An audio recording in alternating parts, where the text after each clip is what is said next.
Good day, students. Welcome again to my YouTube channel. This is again Dr. Luisito P. Masanga at your service. Today we are going to discuss about how to start an e-commerce business. Very nice topic. I promise you in my description for this YouTube channel, I am going to provide the links that is associated to this tutorial video. I have a link for motivation to be an entrepreneur, 21st century skills, the 3 C's of marketing, and cost volume profit analysis. To start with, let us discuss first our learning outcomes. Number one, students will be able to comprehend the concept and principles of e-commerce business. Students will be able to be encouraged to start their own e-commerce business.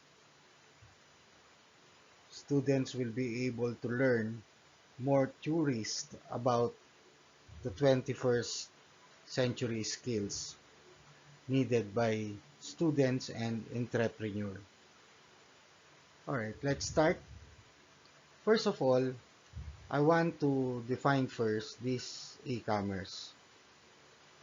Technically, e-commerce or electronic commerce is the exchange of products and services like this one. Huh? There is an exchange. Okay, all right, between the buyers and seller, including the payment, no? Using the internet. So this is the definition of electronic commerce. Okay, so it is done in the internet.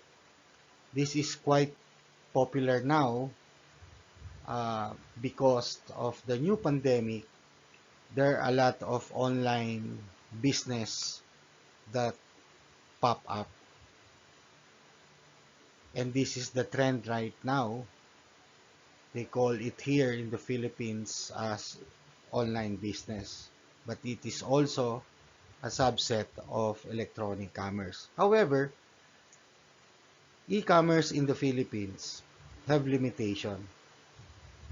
The electronic payment part of the system is usually done through cash on delivery scheme because of rampant cybercrime occurrences and incidences.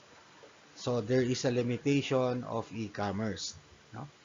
There's a lot of examples of e-commerce in the Philippines. We have Lazada, we have Amazon, we have um, eBay, a lot of e-commerce businesses. And you know, electronic commerce can be business to business, or it can be business to consumer. Meaning to say, if you are, the entrepreneur, you can go directly to your customer, and that is B2C.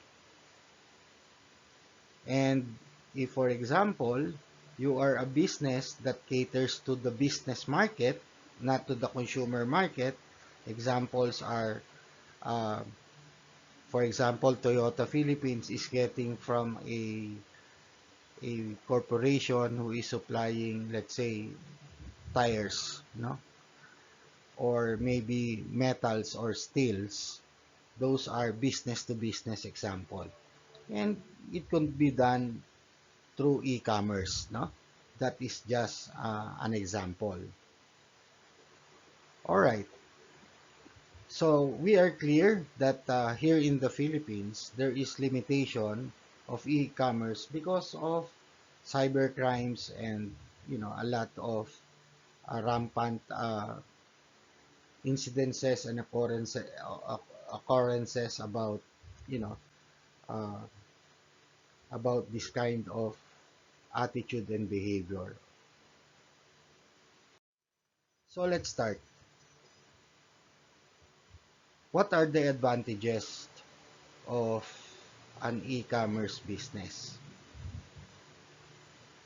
For me, one is you don't have the absence of, you don't need a physical store for that matter.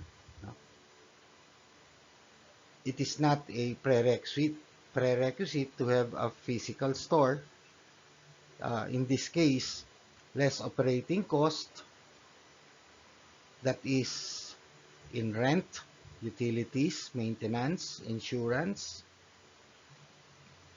too many salaries, administrative and fuel cost.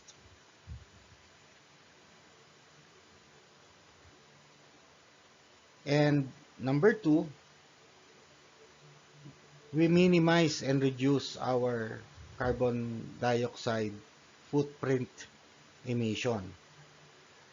Admittedly, no, e-commerce business can minimize carbon footprint emission in the environment because of lower operating costs. Example is our monthly electricity consumption, you know, administrative and fuel cost.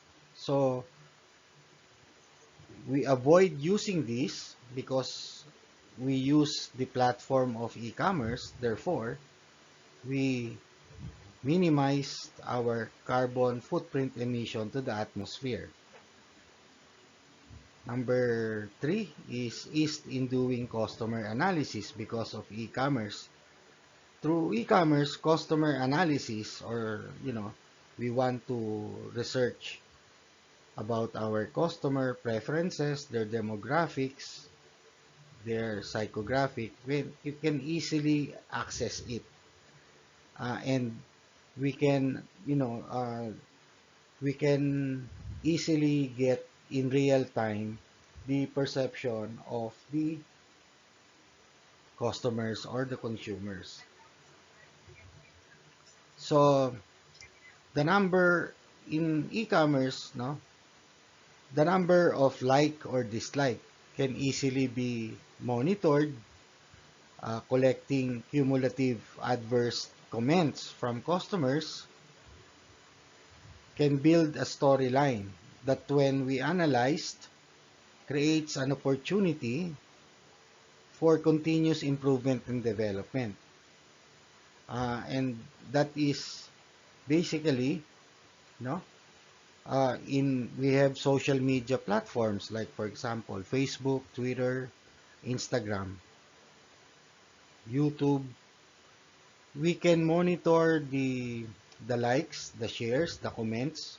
We have a built-in analytics that we can uh, listen to what the customer is telling us. What are the comments? What are the reviews? And therefore, because of this data, we can process and analyze the data that we are listening to the viewers of our social media platform. Data collection and analytics is another advantages of e-commerce. No? E-commerce business can generate voluminous data, and when processed, we get an information. Okay, we generate information in order for the online entrepreneur to create areas of improvement or diversification of product offerings. And lastly, data analytics from e-commerce gives leverage to the online entrepreneur to analyze or intensify distribution channels to gain competitive advantage. So those are the advantages of e-commerce business.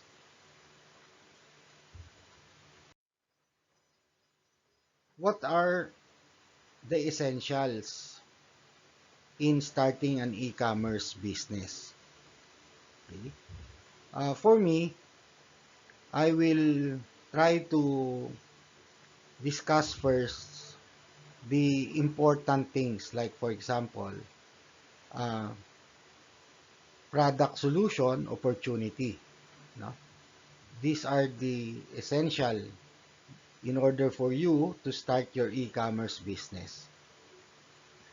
The fundamental thinking for any type of business is to recognize how your product can be a solution or benefit to the problem of your customer. That is the first thing. If you want to sell a product or you want to offer a service, please ensure that you do your research. What is the opportunity you want to give to the customer? What core benefit do you want the customer to receive from your service or your product? And then, because what you are doing is really you are extending, reaching out to solve the problem of your customer. If an entrepreneur has this basic understanding, this mindset, this paradigm, then he can proceed researching about his target market, no? And that is the customer analysis. Studying the demographics, the psychographic, and geographic of his target audience. And that is customer analysis. And the next is competitor analysis. These are essential. Doing a competitor analysis, like for example, you have to conduct your SWOT analysis, the strength, the weaknesses, opportunities, and threats of the different players in the market. And of course, the distribution channel, you have to analyze what type of distribution channel is applicable to your online business. This is direct channel or indirect channel. Direct channel is that you are going directly, your product goes directly to the consumer without any intermediaries. The middleman could be a trader, could be a wholesaler, or it could be a retailer. And of course, what are the basic requirements that you need to start an e-commerce? Of course, you must have, an accredited local area network provider. No, you must have a personal computer desktop or a laptop, and of course, you must have your initial capital investment and a conducive workplace at home. And of course, your communications, it is very important, your cell phones, your landline. Those are essential. What I discussed in my first discussion was that these are, you know, important things that you need, no? You must first identify the benefit of your product. You conduct your customer analysis. You conduct your competitor analysis. What kind of distribution channel are you going to use? And the logistics are the basic requirements. And then you can start your e-commerce business once you have done those variables. What skills do you need to start an e-commerce business? Well, basically, I recommend to have those 21st century skills that right now corporations are looking for fresh grads, and these 21st century skills are, you know, are the skills needed by young professionals. Like for example, complex problem solving skills is one. Number two, critical thinking skills is another one. Creativity skills is number one. Number three, being a innovator is another one. Communication skills is another one. So, there are a lot of skills that an entrepreneur or an online entrepreneur needs to acquire, needs to get and secure that skill so that you can run your business efficiently and effectively. And as I told you, as I mentioned to you, I'm going to provide you the link of this tutorial video related to these 21st century skills. Next, do new online entrepreneurs need to study e-commerce? What courses or references can you recommend? In my perception, every business venture, whether it is for profit or not for profit, have to be researched and studied. Why? Because we want to recognize the profitability of the business, the return of the investment, and risk management strategy. Online entrepreneurs should be fully immersed in the study of data collection method, data interpretation, and analysis because data is considered nowadays in the 21st century the new oil because end users should have the foundation and knowledge in data processing to produce information.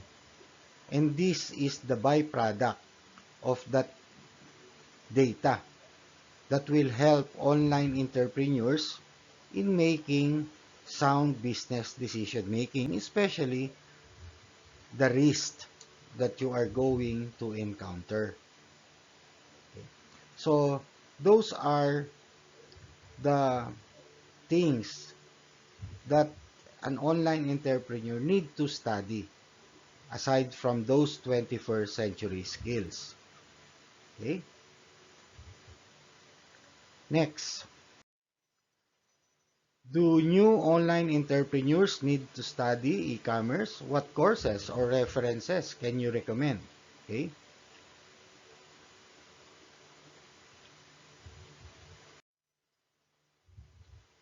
Here, what is your advice for budding online entrepreneurs? Okay? Of course, it is very important to be an intelligent risk taker. Let me discuss this one. My professional suggestion is to be an intelligent risk taker. Do your risk analysis. Make a business plan on how your product will be a solution to the problem of your customer. Understand your target audience. That's very important. Understand your customer segment. And conduct a SWOT analysis to your competitor. That is very important. That is my advice for budding online entrepreneurs. No? And of course, what other e-commerce topics can you suggest that are relevant in the new normal right now? I perceive the data analytics is very important. Webinar in business management is also important. Business finance, learnings, and tutorials are very important and essential in topics for this current situation. And I have a lot of tutorial videos related to this e-commerce.